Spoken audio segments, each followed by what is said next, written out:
তুলনা কমিয়ে দেন, you will be happy. নিজে কেউ না, অন্য কেউ না, তুলনা করবেন না। অনেকে আমরা তুলনা করি নিজের স্ত্রীকে আরেক নারীর সাথে, নিজের সন্তানকে আরেক সন্তানের সাথে, নিজের ভাইকে আরেক মানুষের সাথে করে তাকে ছোট করি। অনেকে দেখবেন ছেলে মেয়ে একটু ভালো পড়াশোনা করে নেই, বলে যে কি করলি তুই, ওই দেখ পাশের বাড়ির ওই ছেলে A+ পেয়েছে, যা তার পা ধোয়া পানি খা।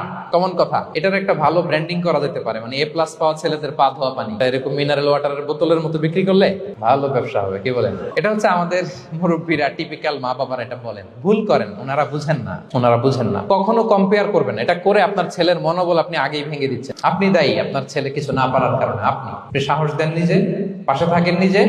A+ যারা পাইছে ওর পা ধোয়া পানি খেতে বলছেন যে, এজন্য ওকে, ওই ছেলেকে আল্লাহ A+ পাওয়ার জন্য বানাইছে, আল্লাহ ওকে ওই মেধা দিচ্ছে, কিন্তু আপনার ছেলেরা আবার আল্লাহ তাআলা অন্যদিকে মেধা বাড়াই দিচ্ছে। সে ওইটা পারবে, ওইটা ওই A+ ওয়ালা জীবনও পারবে না। আপনার ছেলে যেটা পারবে 10টা A+ হোল্ডার ওটা পারবে না, কারণ প্রত্যেককে আল্লাহ আলাদা আলাদা ফিচার দিয়ে, কোয়ালিটি দিয়ে, ইউনিকনেস দিয়ে পয়দা করেছে। প্রত্যেককে আল্লাহ অনন্য করে বানিয়েছেন। আপনার তুলনা আপনি নিজেই, আপনার তুলনা হয় না, আপনি জানেন না আপনার মধ্যে যে পটেনশিয়াল, যে কারিশমা, এটা আপনি বের করে আনতে পারেন না। ওই যে ওগুলো বলছে পা ধোয়া পানি খা, লেখাপড়া করলি না, কিচ্ছু করলি না, কিন্তু আপনি দেখা যাবে অনেক বড় ব্যবসায়ী হবেন, আপনি অনেক বড় দানবীর হবেন, you'll B a great contributor two society. এরকম আছে না? এজন্য কম্পেয়ার করবেন না কারোর সাথে।